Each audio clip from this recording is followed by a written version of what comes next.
Hi hello नमस्कार श्री स्वामी समर्थ सगळ्यांना। चला आज मस्त अशी सुंदर अशी दारासमोर रांगोळी काढूया। तुम्हाला पण जमणार, जी मला जमली ती पण तुम्हाला पण जमणार आणि इतकी सुंदर आहे, साधी सोपी सिंपल अशी। कोणताही आपल्याला कलर भरायचे नाहीत किंवा काही करायचं नाही, इतकी साधी आहे। तर आहे उंबऱ्याचं लेपन, जे आपण रेग्युलरली म्हणजे आपल्या सणासुदीच्या दिवशी किंवा सोमवार असो, मंगळवार, गुरुवार, शुक्रवार असं करतो, त्या दिवशीचं हे लेपन आहे, हळदीचं लेपन।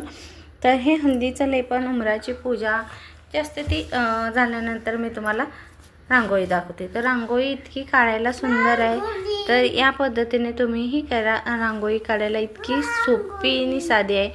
तर हे हळदीचं लेपन ज्या दिवशी मी करते त्या दिवशी तुम्हाला हळदीचं लेपन बरोबर तुम्हाला रांगोळी दाखवत जाईल।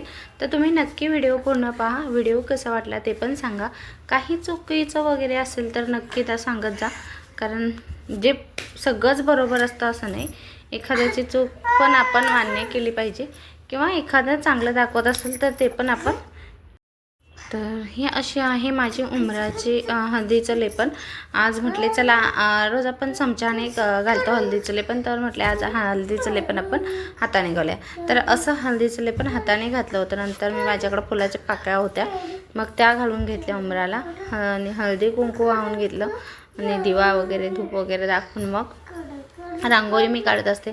कारण बसल्यानंतर तिथे रांगोळी विस्कळते, त्याच्यासाठी मी आधी पहिलं पूजा करते, मग रांगोळीला नंतर हळदी कुंकू रांगोळीला व्हायचं असतं।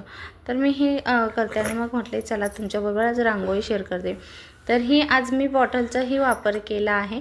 तर ह्या काही विकतच्या बॉटल वगैरे नाही, जे आपल्याकडं गम आणतं माहिती आहे, फेमिकॉल, तर त्याची बॉटल आहे। तर त्याचं वरचं जे झाकणची साईज असते ना, आपण गम काढतो ते साईड कापून टाकली थोडीशी आणि हे अशी रांगोळीला वापरले आहे, म्हणजे लागलं तर। नाहीतर तुम्हाला सांगू का, असे जर टिपके पाडायचे असते ना, तर आपण जे पाण्याचे छोट्या छोट्या बॉटल वापरतो ना, त्यालाही पाडता येते आणि तसे बॉटल तयार करता येते।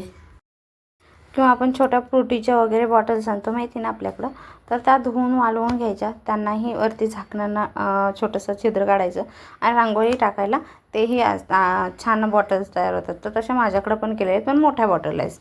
तर तुम्ही नक्की त्याही बॉटलचा वापर करा। असं काही नाही की ह्या बॉटलना छोटे छोटे जेव्हा टिपके काढायचे असतात ना, तेव्हा ह्या कामाला खूप छान येतात।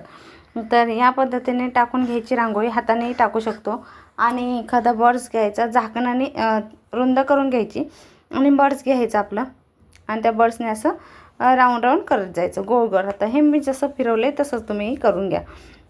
इतकी दिसायला सुंदर दिसते आणि झटपट होते, काही टाईम लागत नाही।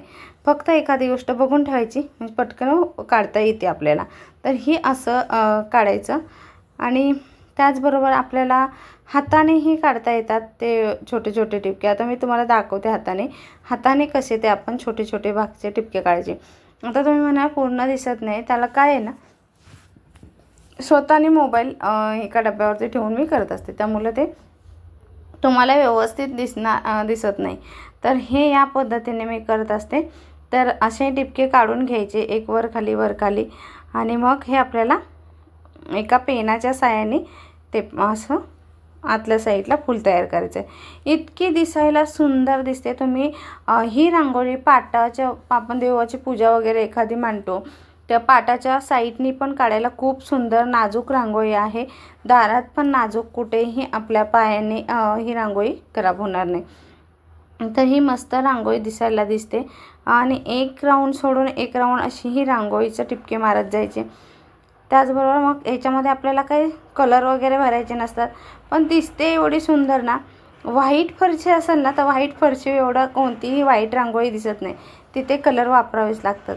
तर अशी एखादी फरशी व्हाईट असेल ना, त्याच्यावर नाही दिसत। तर ही मस्त दिसत होती रांगोळी, मलाही आवडली आणि खूप सुंदर। कारण आणि काय झालं, आज असं झालं की रांगोळी काढलं, फक्त देवपूजा झाली, मुलगीला वगैरे सोडून आले आणि थोड्या वेळाने शेजारचं बाळ आलं, तर ते दीड वर्षाचं आहे, त्या बाळाने पूर्ण रांगोळी विस्कळली।